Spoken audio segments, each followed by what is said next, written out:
through this campus.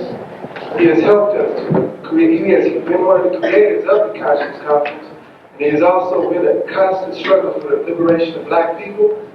Brothers and sisters, I would like to introduce Professor Rahh.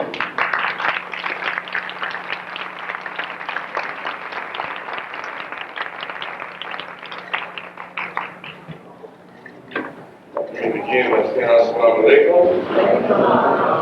Bani Ghani. Free the land. Hotel. Brothers and sisters, I'm very honored to be a part of this 11th annual Black Consciousness Conference, and I want to welcome you here on behalf of the Black Studies Department and the Black Student Union. Before I get started, I want to recognize the faculty members that are here that have also contributed to our growth and development as African people on this campus. Black Studies Department, probably one of the most blackest departments in the nation, and we have a very distinguished cast of faculty members that consist of international, national, local, and various forms of professional, unique skills that make up the composition of our faculty. We have a very balanced faculty. We have people to the right, black people to the left, revolutionaries, Africanists, real Africans. We have it all. And it's very important that we recognize those that came here. First of all, I want to recognize very distinguished brother from Ghana, very serious brother, who many of you have known for years. This has educated you. Some of you is getting ready to educate some of your kids, some of your younger brothers and sisters. But this contribution to our department in the area of literature, in the area of just adding a dimension to us from the continent of Africa, a perspective that we need, and his love for students. Sometimes we say you got too much love for students. But he's a very strong brother, and a brother that we love very dearly. He's been in our department for a number of years, and is a mainstay, a tenured faculty member, and one of the major players in our department. That's Dr. Beads himself. Would you stand, Dr.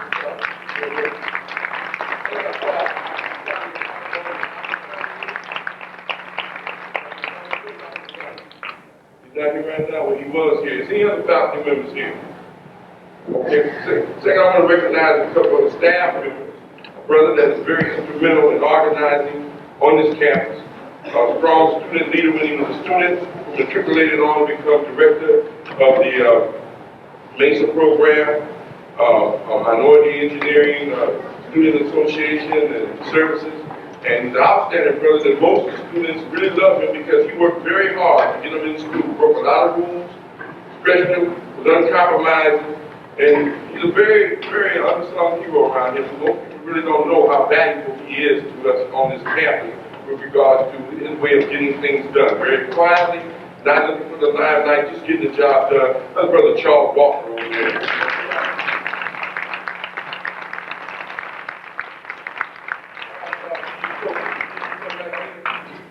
I also want to recognize a brother from the AAPRP, who's a former staff member here, one of the executive leaders on the west coast of the AAPRP, one of their spokespersons. Brother is very serious. The All African People Revolutionary Party, which is a hard line and a national line of struggle, and they challenge you to think and to get organized. That's Brother Kenneth Carver. He's there. Yes, brother.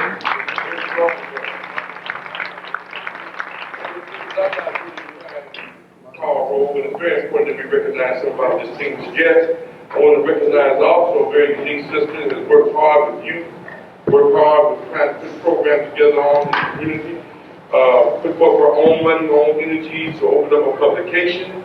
She just got through giving the first annual Black Leadership Award banquet with her own financing, her own hard work, and a fashion show, and had some of the top leaders on the national scale, athletes, politicians and things of that nature. That's just the Carmen Abdullah. Carmen was staff member. Carmen Abdullah.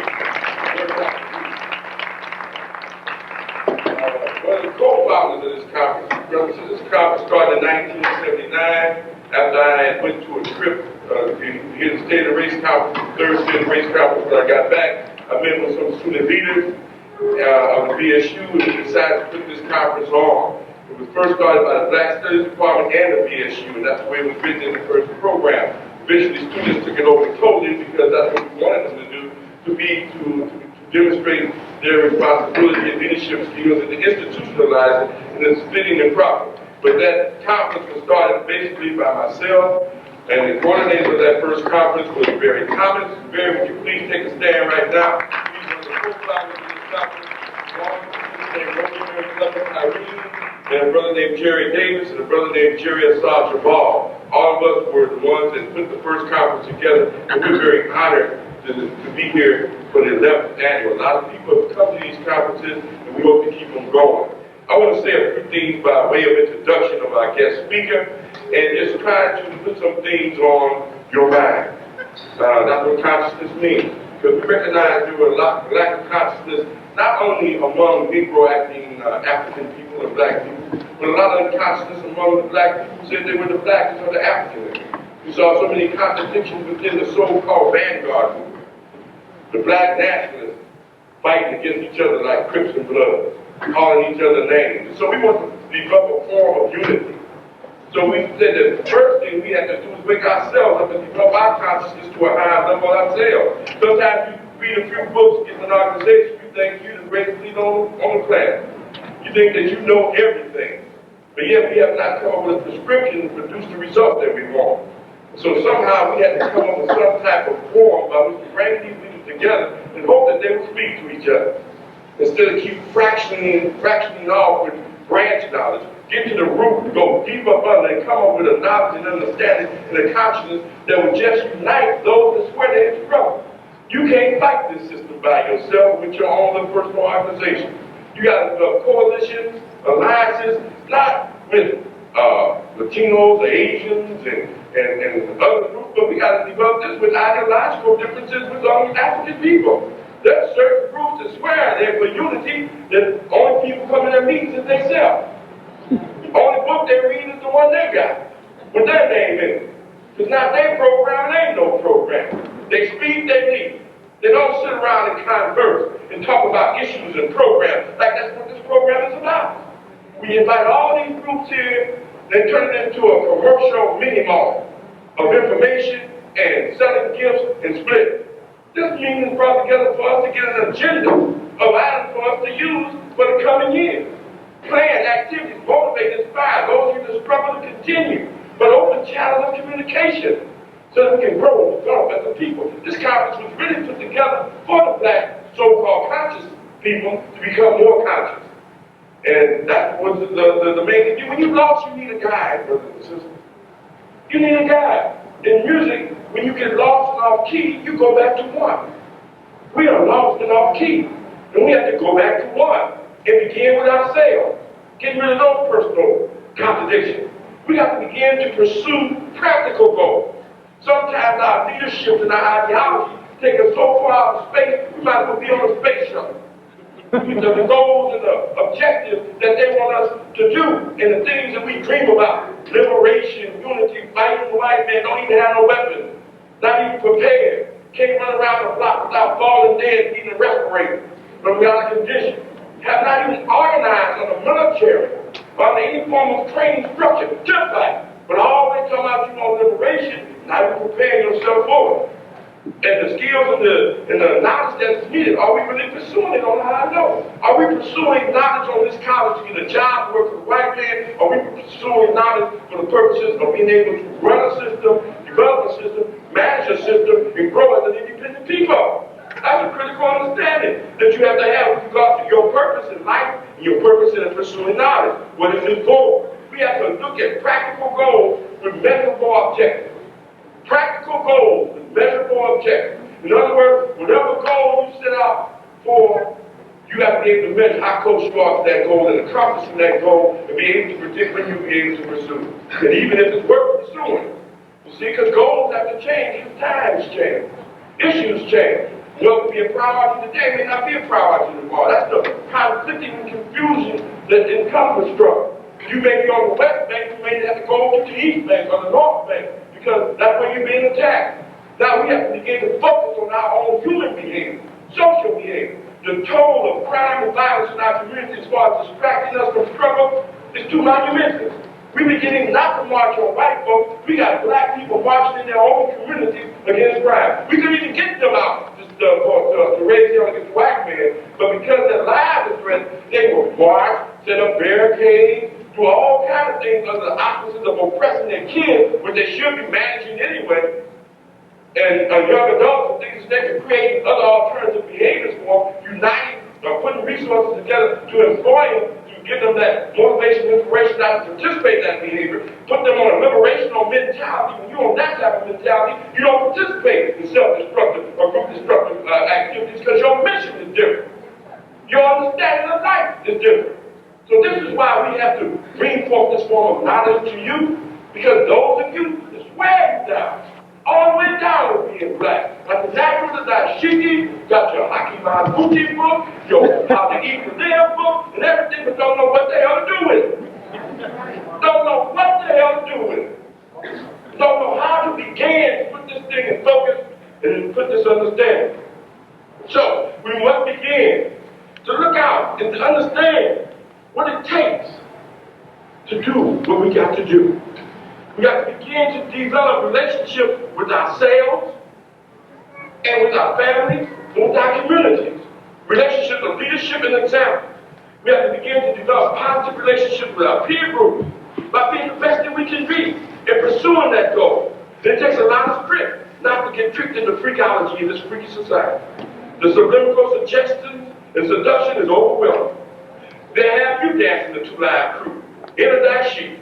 If you ain't strong, they'll have you contradicting. You as young men, the primary goal and the primary element of struggle is family, marriage, love, commitment. Interpersonal relationship and group relationships is imperative. It's hard to fight for people that you're fighting with. It's hard to come together when you're running away from the primary people that you're supposed to love. If you don't have enough love and respect in your heart for a sister to marry and love her and take care of her, even one with kids or without kids. You understand? Make a family without some kids. If you ain't thinking about that, then I know you're counter-revolutionary. I know you're not. I know you're not willing to take a fight and give us yourself a struggle. Because if you're not ready to struggle with a relationship, I know you ain't ready to struggle with this white man. I know you're not. I'm just telling you, this type of consciousness has to come out. We have to develop an enormous amount of significant relationships. We have to develop a situation where education is not just for professional skills and academic development, but as a weapon, as a tool for revolution, for change, for growth, for us to pursue goals and objectives that are simple and practical that we can reach. So let's say, for instance, I use this as an example because it's on my mind. The city of Compton got 3 political offices open. The mayor and 2 city council seats. There's only 5 people on the city council. From a black perspective, if we pool our resources, we can take over a city on April 4th, April 19th. If we pool our resources, we can be the first black or African nationalist city in power. The fans got one in San Francisco, West Hollywood. Where's he doing? If we don't unify for something, let's unify for a goal. So I may not agree with certain aspects of certain organizations, but I can agree with the fact that if these people are in power, I know I'll be able to function better. I know how to use city resources better. I know I have access to a $100 million budget. I know that we may be able to sponsor the 7th annual or the 7th Pan-African Congress when city resources meet right here. We can give an international conference and use resources and use other things to empower our people. We can force banks to give our people loans or they get the hell out of the city. We can go to Uganda, go to Africa, countries that have resources, say, bring a bank to our city. We don't have these Uncle Tom Negroes y'all to put it off and they about nothing. That's true. If they was, we wouldn't be in this mess. The reason that cities are going down is they don't have the skills or the ability to organize needs, motivate their people to a new direction. Our people is drowning in the sea of Negroism. White acculturation. That's all they're doing. Violence, drugs, that's all white people being. They use it on the Native Americans and they use it on you. They got you participating in it. We are builders. We built the pyramids. We built the institutions. We named the stars and sun. We the ones that named the God. We are natural people. And it's very important for us to get back into that teaching. We have forgotten more than any of these white schools would ever be able to teach us. We have forgotten that. And it's very imperative that we look at that type of simplicity. Now, that's just a note for you to throw out. An attainable goal. When easy up there, all we got to do is register to vote, find 3 people that we trust and respect that will serve and love all black people. 3 people that we know that the Nation of Islam want to build it, and there's a building over there vacant, they can take it for $1 and fix it up and have a gym for them. Yeah. If the AARP want to build it, there's a building over there, and ain't nobody using it, take the damn thing and build it up. Yeah. After we can do what the hell we want to do. We got the city votes, we got the $100 million budget. Every job that comes through that city got to come through us. The blue line can't come through no more. Unless we got our people driving it. Right. Simple as that. The hell with a free ride. Yeah. You want to drive it there.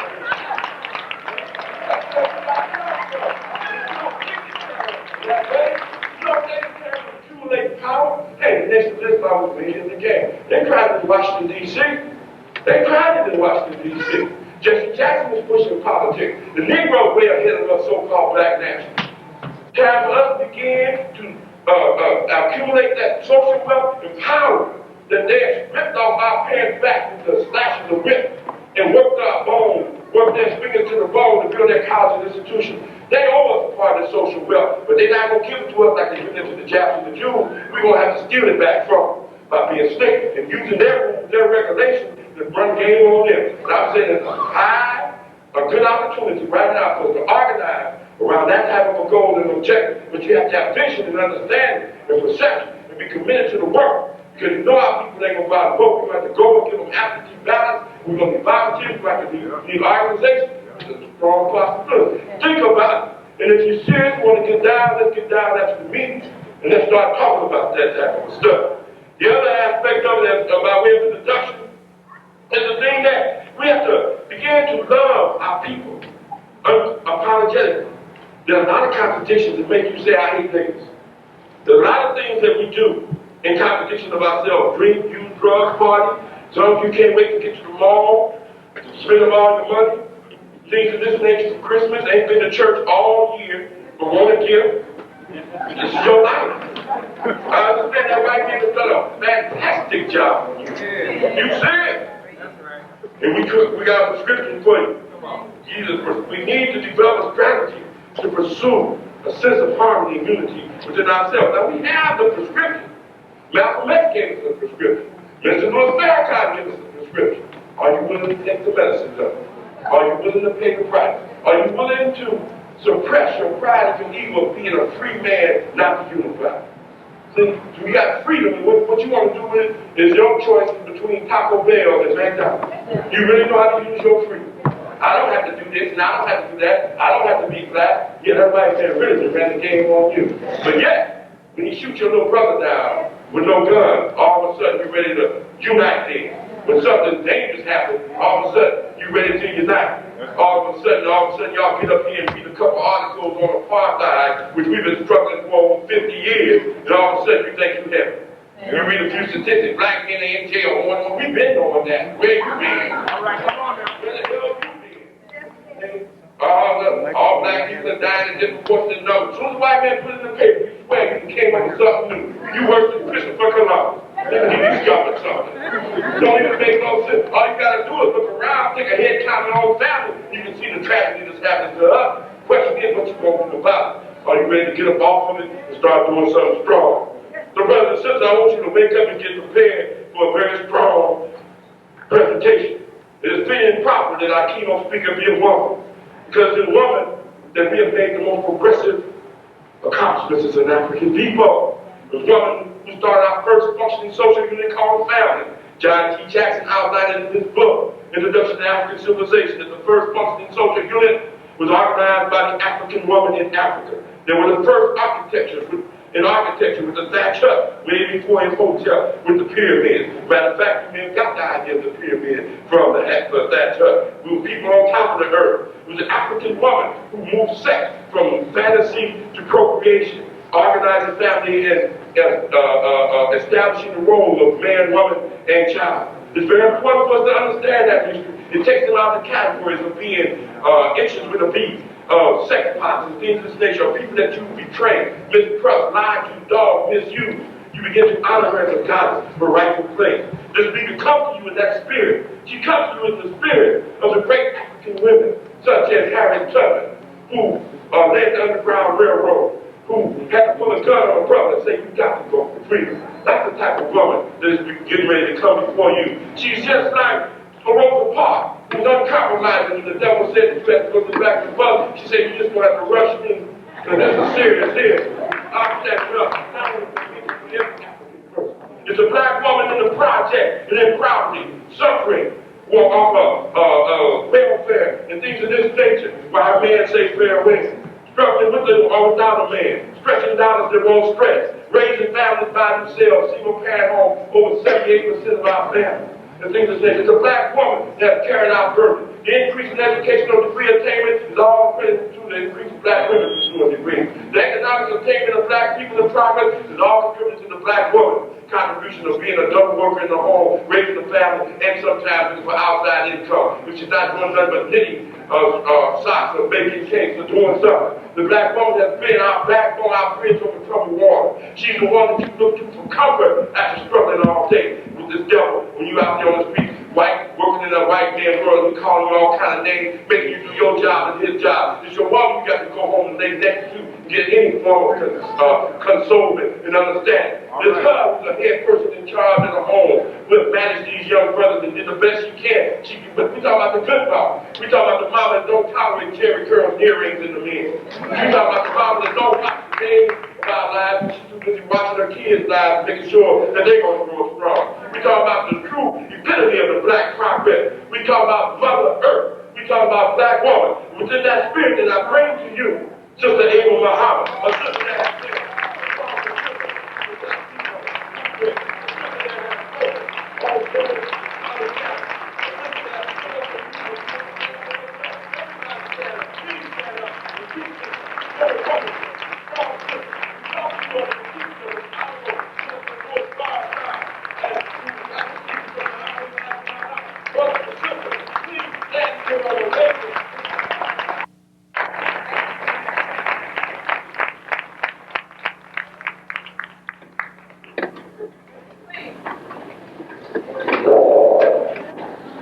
In the name of Allah, the Beneficent, the Merciful, I bear witness that there is no God but Allah, and I bear witness that Muhammad is his servant, and I greet my beloved brothers and sisters in the words of peace, in the language of our fathers of Assalamu alaikum. I want to thank the members of the Black Student Union and all the members of the audience for the privilege of being able to speak with you tonight. And though it was not planned this way, it turns out that my message, which will be brief out of respect for you and the lateness of the hour, but my message is simply going to be a precursor to the message that Minister Farrakhan himself will deliver to you on December 8th at the Los Angeles Memorial Coliseum. And as he indicated today, and I understand over the air, this will be his last public appearance in Los Angeles, if not ever, then certainly for a long time. And as he indicated, he will explain the reasons for the finality of that message when he delivers it. So I would exhort all of us to be present and to see to it that anyone that you care about is present on December the 8th at 2 o'clock. I understand the doors open though at 10. So please do not miss this. This is not entertainment. And it's not a speech.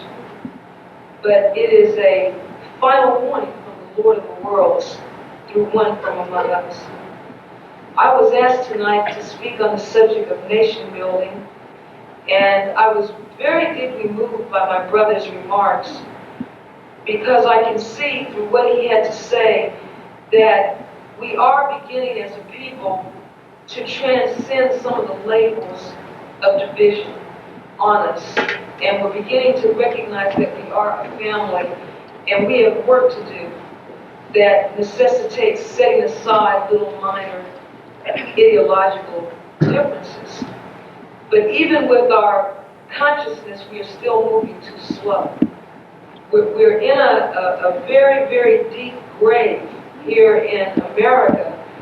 And in order to escape the gravitational pull of the death state that the Caucasian has put us in, we have to move at a very rapid speed. It's like a plane taking off on a runway.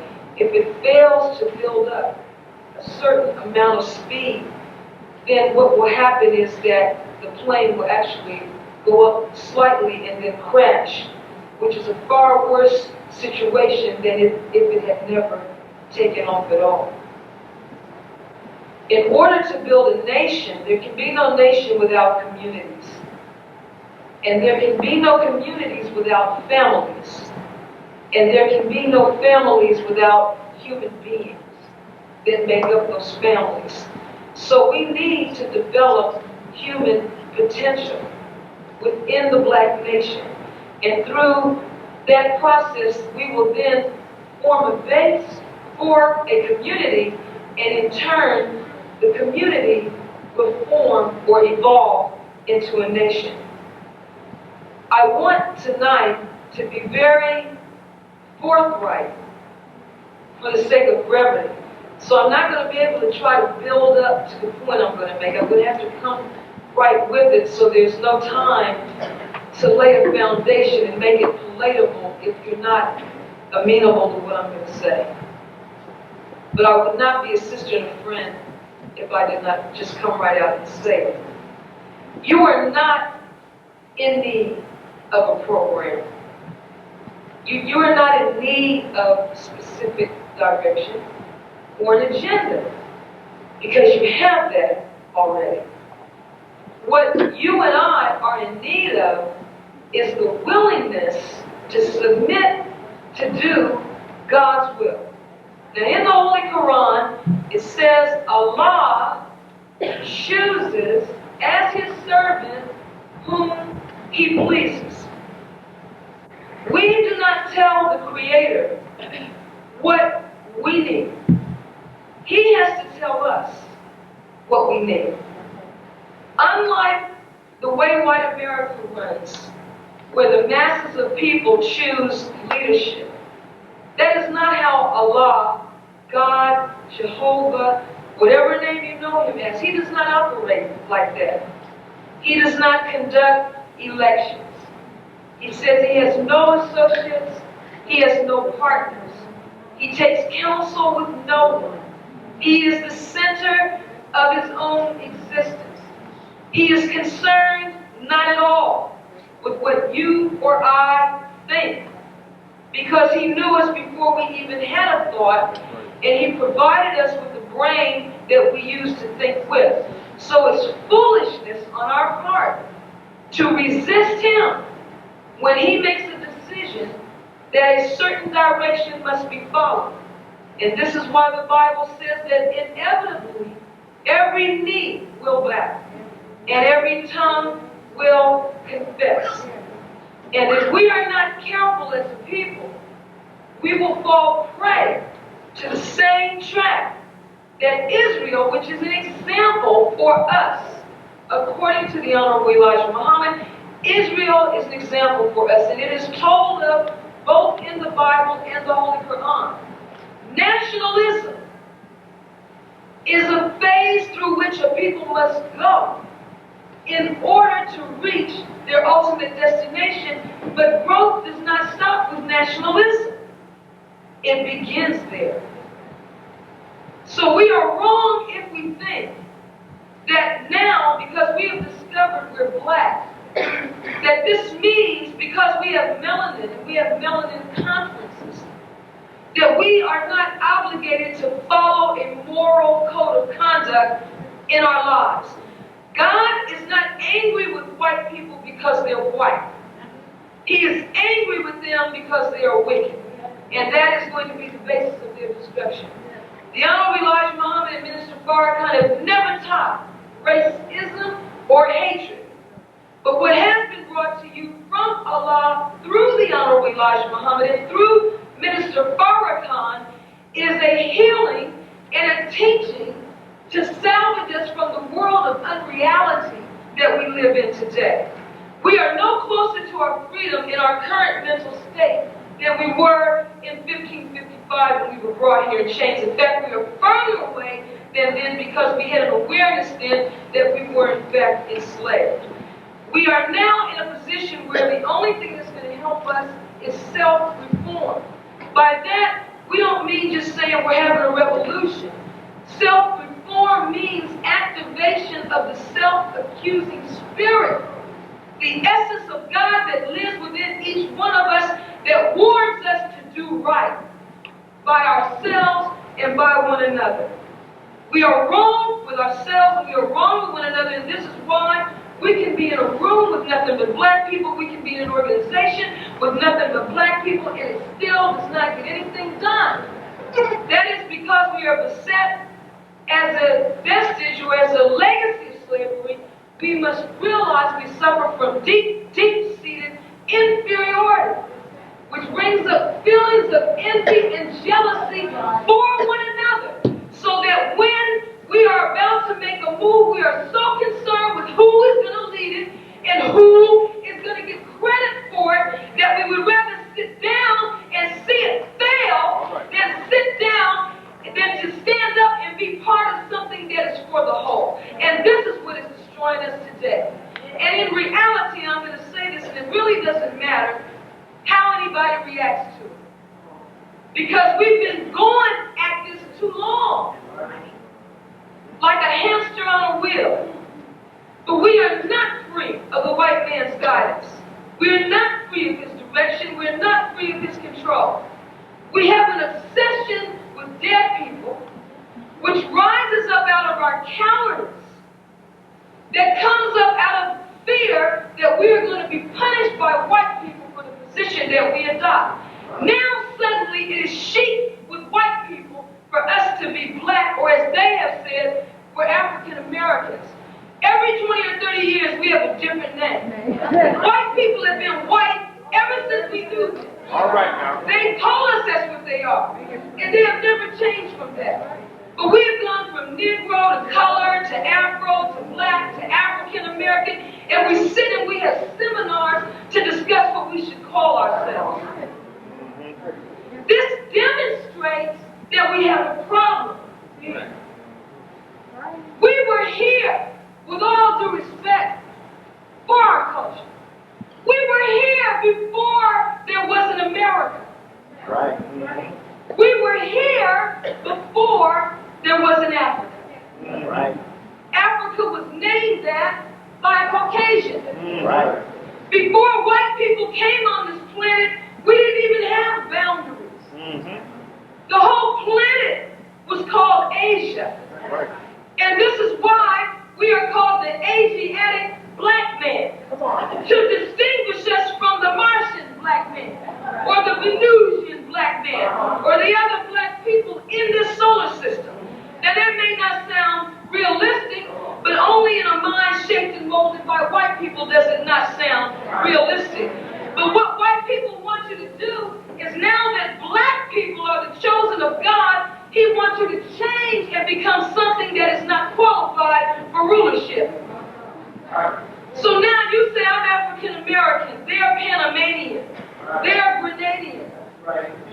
So when America invades Panama, we don't realize that the Panamanians look, act, and sound just like us. That's right. We don't realize that the Brazilians are us.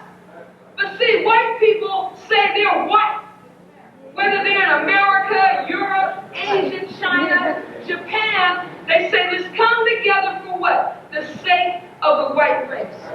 We have to learn, beloved, not to be distracted and not to allow them to make non-issues issues for us. We think that we're militant. But I'm going to tell you something. Our young people are ushering in the Messianic era through what is called rap. So now we say, well, boy, we're really militant now. We're so strong. And we are strong as a people. But we're still guided and directed by white people. Look at our videos. You look at them all day. But look at them. On the videos, you see film clips of Black history in America from the past.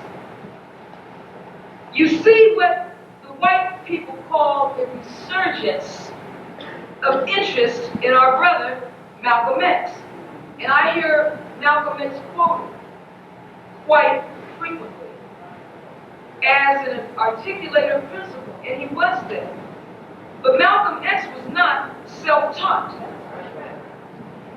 Malcolm X and Minister Farrakhan had and have the same teacher, the Honorable Elijah Muhammad. But for some reason, and that's what we need to study, for some reason, we persist in rejecting the source of the knowledge of those who we claim to follow. Why is that? That is because Caucasian people have not endorsed it. They have endorsed Malcolm X. They have allowed you to name colleges after him, streets after him, and we, on an unconscious, subconscious level, for the most part, refuse to go beyond what they allow us to do. But we have a program. All we have to do is follow it. And that program is Islam. Islam is submission to God's will. And what Islam does when we practice it, it actually changes the chemical content of the blood. Yes.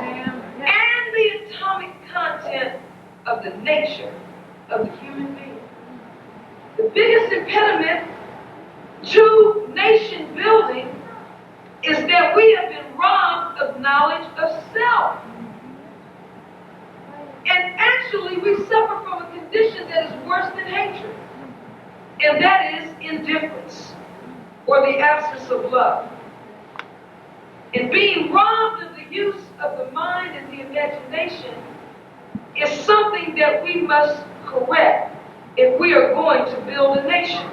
We are under a government run by a people that are primarily insane. I'm talking about white people. They're insane. Racism is a result of a damaged perception of reality.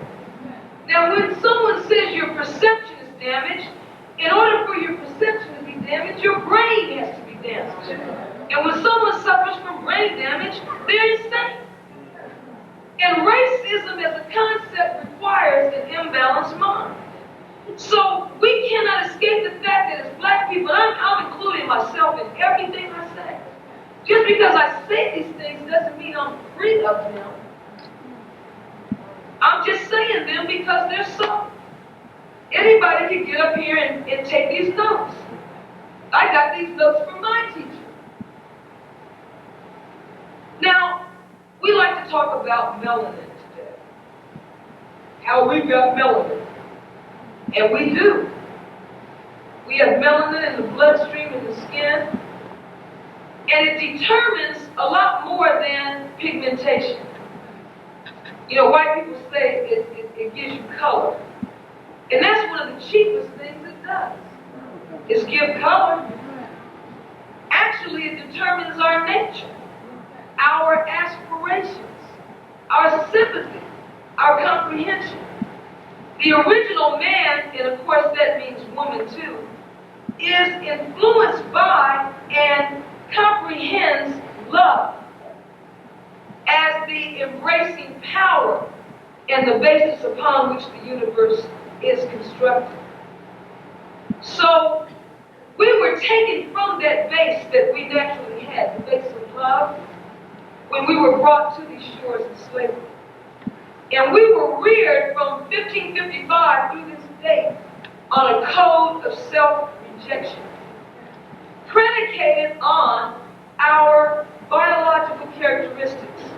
And we were also raised on a diet of self-hatred, which engendered and nurtured in us an inferiority complex.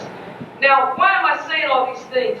Because these are the things that impede us from building a nation. See, these are things that afflict us that other peoples don't have to contend with.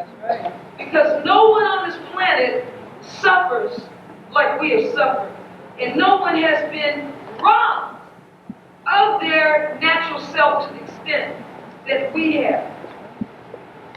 The reason it was necessary for the Honorable Elijah Muhammad to stand up and point at the enemy and say, that's the devil, and say to us, you are the God, is because we would never have even cared, and many of us still don't, but we would never have cared to receive a healing of ourselves if we had not been taught that we're worthy of healing in the first place. See, Brother mentioned walking around with how to eat to live under our arm and not knowing what to do with it. The reason we don't take guidance that is given to us is deep down inside we really don't feel that we're worth it. That's what causes us to reject what is given to us. This is why when men and women come in our midst from God Himself as leaders, we reject it. Because deep down inside, we can't believe God would actually send somebody to the Negro. And this is very real. I know it may sound, particularly to my young brothers and sisters, it may sound offensive because we can't believe we really are afflicted like that. But that just shows you the depth of what has been done to us. Now here's what I want to say tonight. The Persian Gulf is not for us. That is not our war. And you and I should exert every ounce of energy in our system to fight against young black men and women this time around being sent into the desert to fight against Muslims. Because this is a calculated conspiracy against us on very many levels. You know, it's very interesting that the Caucasian always has historically used black bodies to defend himself. Mm-hmm. That's right. To defend himself against freedom, justice, and equality, which are his enemies. And to do this in the Persian Gulf is not a new thing. Now, we heard word that there are as many as 60 to 70% of the combat troops black. Black and of original strength. Though the Saudis only admit to 35%, which is still a higher percentage than we occupy of this, than we comprise of this population. But Minister Farrakhan has been saying for several years, and others have said, that there is a conspiracy to destroy black people in America. Why would there be a conspiracy to destroy us? Because the purpose for which we were brought here has been fulfilled. And there's no use for us anymore. And now we have become a serious problem. And as has been pointed out, when you compare the rate of our production of human life compared to the rate of production of the Caucasians, in another 100 years or less, we would simply breathe ourselves into power by sheer numbers. And that is not going to be permitted. So in addition to our communities being saturated with drugs, our young men being given drugs as a means of livelihood, then being given semi-automatic weapons to defend their drug turf, now they are being sent in droves into the desert to fight for the oil interests of President George Bush and company. And isn't it interesting that they have a Negro, Colin Powell, who is serving as the spokesman for the interests of white America. See, this is very consistent with their tradition. To always have a slave come out and explain to the public what the slave master is doing, and then to defend the slave master's actions. But we were warned by Minister Farrakhan several years ago, sisters, not to allow our sons to go and fight the white man's wars. And isn't it interesting that when he said it, Reagan was the president. And Reagan was dealing with Star Wars. Reagan was dealing with push-button war. And actually, most of us thought we were past the day when there would be man-to-man combat. And this is why so many black people are in the reserves. They went in the reserves for a job. Right. The commercial said, be all you can be. Join the army. And it looked like a good alternative because there was no war. And what the army offered was jobs, educational benefits, health benefits, and vacation. Now suddenly our brothers and sisters are 12,000 miles away, sitting in a desert, and they don't even really understand why they're there. Right. That's true. For what? Amoco? For shell oil? That's right. To come back and do what? Pump gas? We don't have any shares in Mobil Oil. So what are we even doing over there? When we have a war to fight right in Long Beach.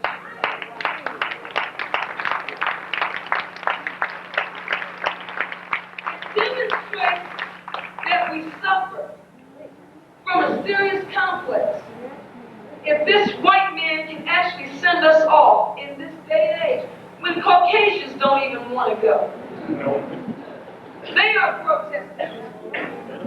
The conscientious objection office is besieged. How can I stay out of this war? And yet we're allowing our brothers and sisters to go over there. We need to stand up against this. Now the point I want to make is this. We are wasting our time when we try to petition the enemy to change. That's what we spend too much time doing. And even when we don't outright beseech the enemy to change, through our conduct we demonstrate that we hope that they will.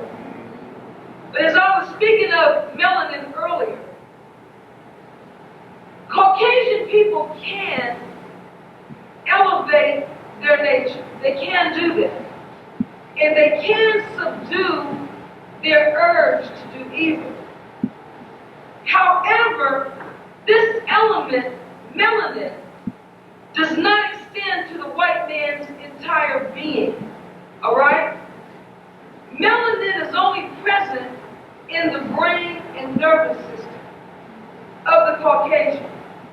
So they are possessed of cognitive skills and motor ability, but they don't possess the feeling of justice. See, what you have to understand is a person like George Bush gets no satisfaction out of just doing right. It's not in him to do that. And to constantly plead with him as Negro leadership is doing, right? To change and do right for the sake of righteousness is a waste of all of our time. And we must come up out of that. I want to share with you this evening, and I did promise I was going to be brief, so I just want to take about 10 more minutes and share with you something from a course of study that Minister Farrakhan gave called Self-Improvement, the basis for community development. And he has given us 17 units of study. All of these units are based on self-examination, self-analysis, and self-correction. Because nobody knows or has the capacity to know you better than you know yourself. Okay? God has put some of his essence in every last one of us. You have a set of fingerprints that nobody else has. You have a voice print that no one else possesses. So this means, as the Honorable Elijah Muhammad said, there's nothing on the outside that did not come from within. If you possess unique fingerprints, unique voice prints, You know what else we possess? A unique set of spiritual attributes from God Himself that nobody else, living or dead, ever possessed except you. I'm speaking of the individual you now. I don't care who you are. I don't care what problems you are beset with. You have within you something that is so awesome that once you come in touch with it and manifest it, nobody else on this earth will be able to equal you in that skill or gift. And as long as we sit dormant on that skill or gift, we are actually denying the black nation its liberation. This is one of the terrible, terrible legacies of inferiority. See, we're all narrowed down to 2 or 3 positions that all of us vie for. White people say, well, you can either be an entertainer, an athlete, a politician. And that's about the extent of it. And nothing else is offered to us. So we all go after the same little councilman seat, or we all try to get on the same team in the NBA. When you have, and it's really sad because original people are so intensely gifted that it almost becomes a joke. When you try to go among us, for example, to find a singer, we have so many gifted voices that we can search the earth and we can make 1 or 2. We can find Anita Baker, find this one and that one, but we'll never exhaust our resources. So you have all these young women in the ghetto, and here's a young sister growing up, and she's told, "Girl, you can sing, so you need to try to go get a record contract." Well, the fact that she has an awesome singing voice does not negate the fact she might be a physicist. She might be a chemist. She might be an architect. Here's her brother. Well, you can really run, man. So you need to try for the Olympics. Well, that's all well and good. But don't you know that his capability in the physical realm is nothing but a manifestation of what his capability is in the intellectual and spiritual realm? Form follows function. They say that we are physically superior and they're mentally superior. But you are physically superior because you're intellectually superior. That's right. You are given the capability to act out what your brain dictates that your flesh should do. That's right. But because we are given this little narrow list of things that we can be in life, and our children are left looking at television and extracting from the TV set what their goal or career should be, and this is why we can't build a nation. You can't have a nation without land and someone to farm the land. But we've been made adverse to that. We think of farming as picking cotton. That's true. And our children think that bread comes from the local grocery store. But as long as we are rendered tenants and rent from a landlord, we'll never have a nation. But we must begin to offer our children a broader alternative. Now, how does that happen? What is it that brings that about? It comes from the study of self. And this is what I want to share with you very briefly. In the Holy Quran, we are told that Allah has 99 attributes, or traits, or qualities. And each one of us in this room, brothers and sisters, has one or more of those attributes. And not only do you have them, but you have the capacity to develop that trait to its perfected state. Now you can say, well, tell me what mine is so I can go on out and make money. And you know what? In truth, you can make money from your quality. See, now, we're not doing justice by ourselves if we say that life is about spiritual development without some kind of material fruit. You know, if you're supposed to be tight with God, close to God, then you should show something of that. Am I right? That's right. See, we were taught that if you're religious and righteous, you should take a power back. But that's something that a deceiver put over on you. That's right. See, because after you leave this earth, even if there is another life, it's not like this one. And if you sit around and waste this one wallowing in the ghetto, why should God give you something better than the next one anyway? So you need to get all you can get today. And not lay around waiting for some buying by. Go on and get what you can, while you can, on this point. And that will justify, if there is such a thing as another life, it'll justify you being allowed into that life. But work with what God has given us on this point. Now, some of the attributes of Allah are beneficence, mercy, He loves, He's the wise, He's the all-knowing. Take something else, brothers. One of his traits is He is the destroyer. He's the killer. See, you might have some little young 3-year-old boy in your house that's running around destroying your home. And the white counselor's telling you he's hyperactive. And he needs medication. But what it is he possesses that attribute of God to destroy. And some things on this planet need to be removed. And you might have produced the very child that was born to remove that which needs to be removed. So with a little bit, but see, don't try to rob him of what he has and turn him into a little faggot, but give him some direction in what he needs.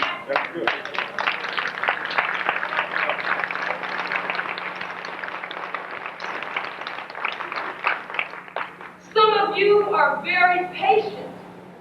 Patience is an attribute of the Creator. The Creator is an attribute. All right?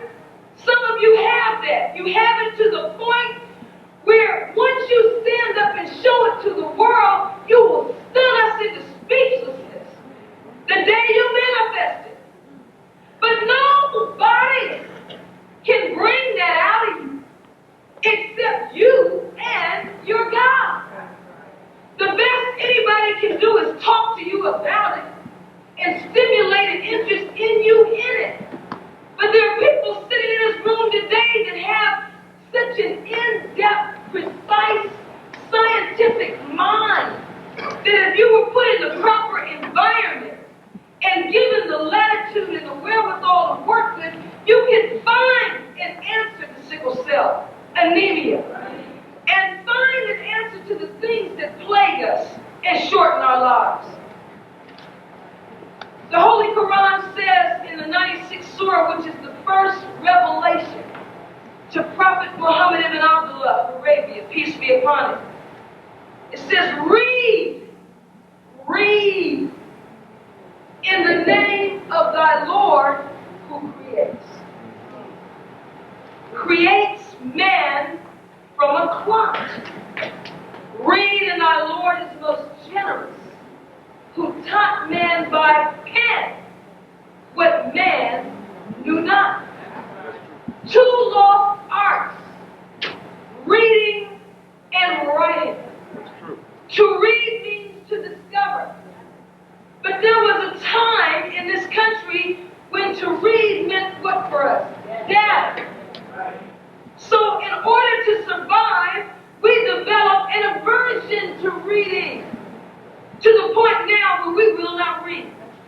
This is why Brother made reference to us earlier. We carry books around. We carry a lot of books, but we really don't read. We skim. We read the first page. Have you read Black Man's Guide to Understanding the Black Woman? Half of the people out in the hallways yelling and screaming about it haven't even read it. But see, what it was is you heard what somebody else said they read. And that's what we do. We walk around and we pick up fragments of hearsay. The person verses, we picked it up from, got it as a fragment in the verses. And then we walk around and quote it, or we read the introduction to the chapter. Yeah, I read the Holy Quran, I'm waiting for the movie. Not knowing that that book is as deep as the God that revealed it. Everybody in this room can sit down and read the Holy Quran and come up with an insight that nobody else in the room saw. That's the whole purpose he revealed it. After the proper name of Allah, you heard when I said that, read the name of thy Lord. Lord, create. Oh, by the way, writing. Out of reading comes writing. How many of you can remember the last time you wrote a letter? Just to communicate. Just to say, this is what I did today.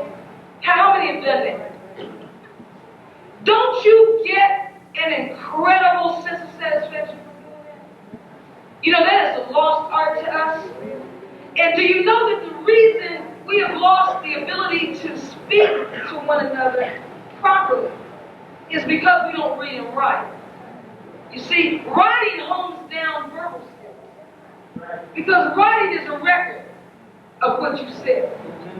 You can't write in a letter and you know, I went downtown and you know, and like you know. Because when you look back at the pages, it's horrible. You have to sit and look at it.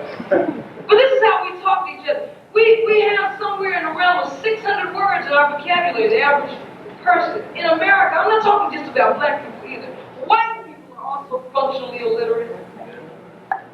The new kids on the block have made up a word, positivity. And the cover for the manifest ignorance that displayed, the Caucasians said, oh, that's so cute, they made up a new word. But what it is, they're just ignorant. So the United States is 26, America is 26 illiteracy in the world. But see, we talk about nation building, but we can't even talk to each other. Y'all went down to the MF store and got me an MF loaf of bread, and this MF waited on me, and I went back to my MF woman,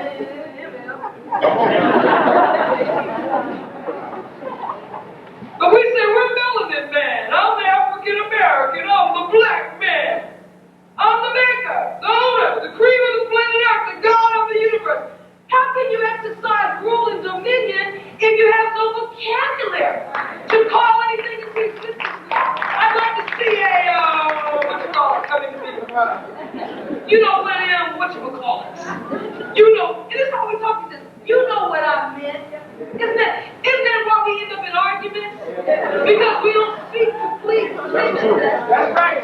You're sitting at home with your bitch. Hey, bring me one of them. Huh? I said, bring me. You know what I want. The same thing I wanted yesterday at this time. Why don't you just say what you want? I can't read your mind. I can't read a magazine. How can I read your mind?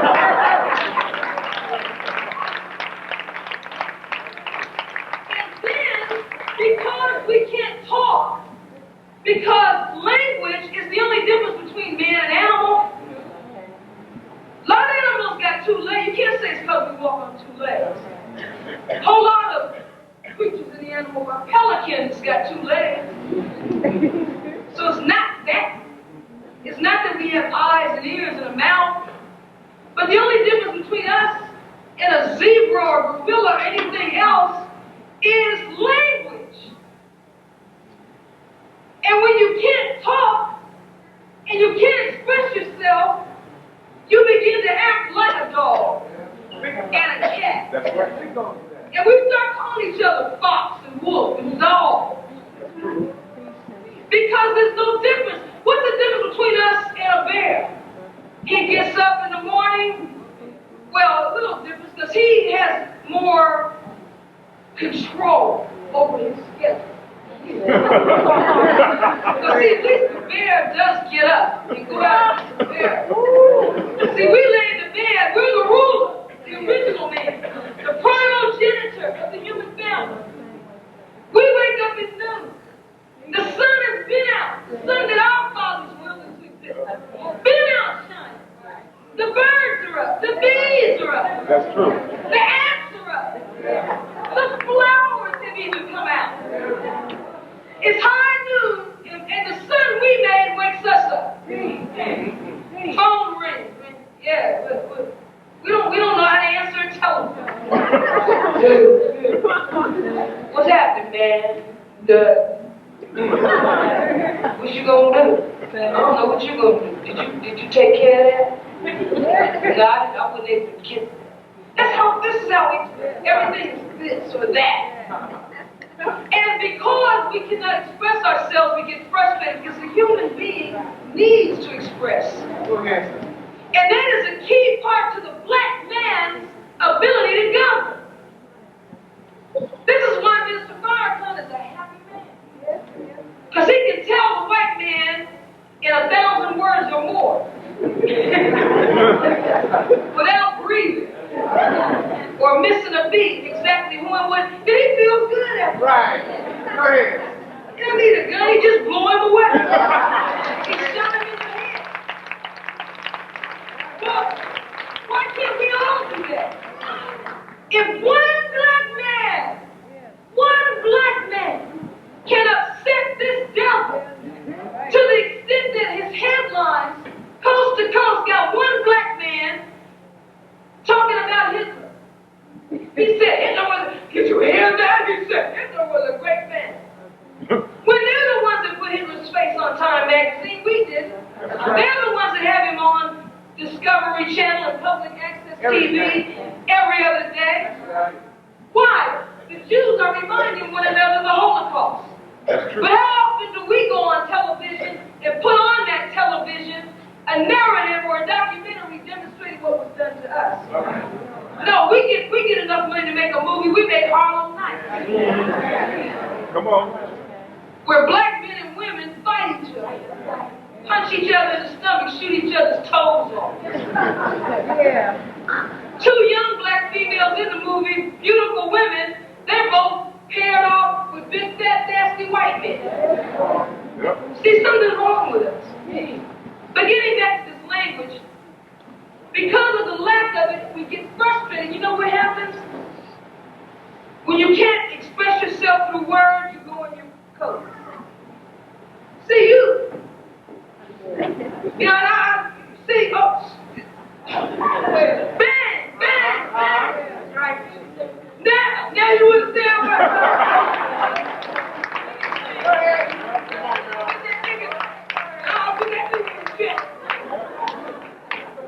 you know what I'm saying? You just shit. Hold it. Yeah. And we're just blowing each other away.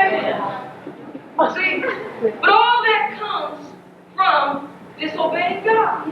God said, breathe in my name. Now, after the proper name, Allah, do you know that the greatest prominence given to any attribute is this? In Arabic, it's called Rahh. And in English, it means Lord. It is mentioned 960 times in the Holy Quran. And why? Because Lord or Rahh signifies a God. This is our God. And I'll just go home on this point because you can go home tonight and relax on this. I don't care if you got an eviction notice in your mailbox. Probably most of us have gotten something, if not that, similar to that. You know, a disconnect notice. There's always some cloud over it. You ever notice that? Some probation officer we have to see. Some methadone clinic we have to visit. We've got to go see some judge about child support. What we need, we got to worry about, should I have the baby, shouldn't I have the baby? See, forget about all that. Just for a second. I don't care if you just got told today you have terminal cancer, which I was told that in 1979. And it was real at the time, but that was the white man's reality. All right. See, somebody came to me with another reality. All right. So it made my mind change. And when my mind changed, my mind gave my body Right. new Right. set of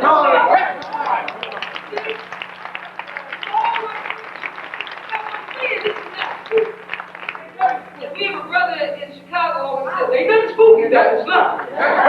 Ain't nothing spooky here. Meaning that we're not talking about some Negro heaven and green pastures swing. We're talking about life while you live. That's right. But you have a Lord. You have a God who's not going to stand by and watch you hang off a tree. He is the Lord, Rahh. Lord who brings all that is in this universe to a state of perfection through various stages of growth. Beginning with, are you ready for this? Where we came from, what? Nothingness. You think you have a problem, right? Because you don't have the rent money. Or you're about to get fired from this little cheap job.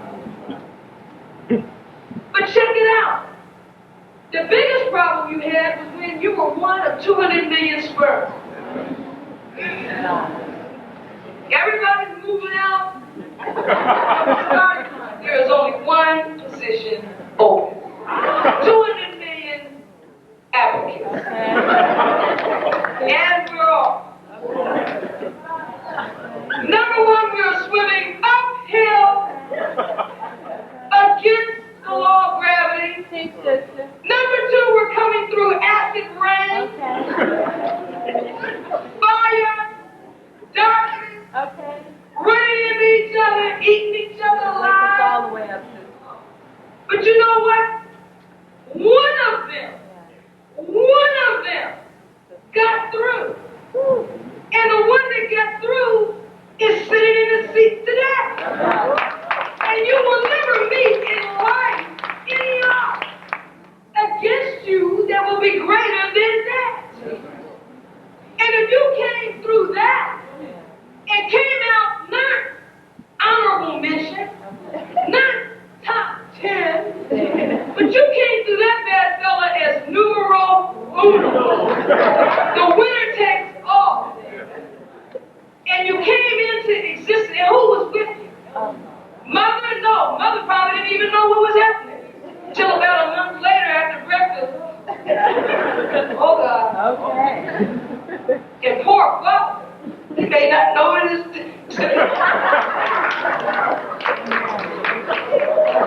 But I tell you who did know. Allah knew. He was feeding you off your mother and my mother before she even knew she was pregnant. Isn't that so? Rahh, the author of all existence. So doesn't that make a diagnosis of cancer seem a little cheap? For something for you to get scared of? And don't you know once that sperm and ovum hooked up and those life cells formed, and once you had a brain, do you know where the rest of you came from after Allah got your brain together? You did. You called your own self. Your brain caused your organs and limbs to come into being.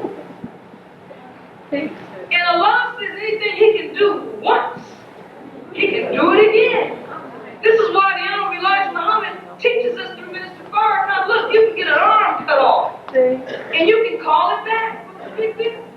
It's just some vibrations.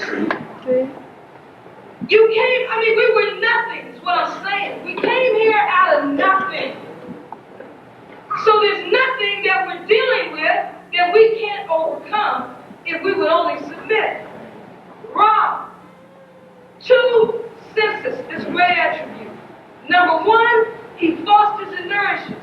And secondly, He regulates, completes, and accomplishes. So don't think that this great and awesome being, God, who brought you here, just brought you here and dumped you. He's still with us. And He placed some of His essence within each of us. So there is no such thing as a life form that He is not capable of fostering in such a manner as to make it attain one condition after another until it reaches its goal of perfection. And I close with these words from the Holy Quran, from the 87th chapter. Glorify the name of thy Lord, the Most High, who creates, then makes complete, and who measures, then guides. We have what we need, beloved, to build a nation. We have brilliance, we have skills, we have artistic capability. But if each one of us, and I say again, I'm talking to myself because I'm far from this, I'm just reading this.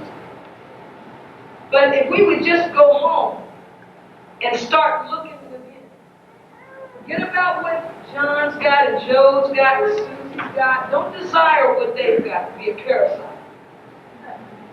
Bring up an image up from within your soul what your destiny is. Don't get all upset because Susie's on the stage or Joe is getting an applause.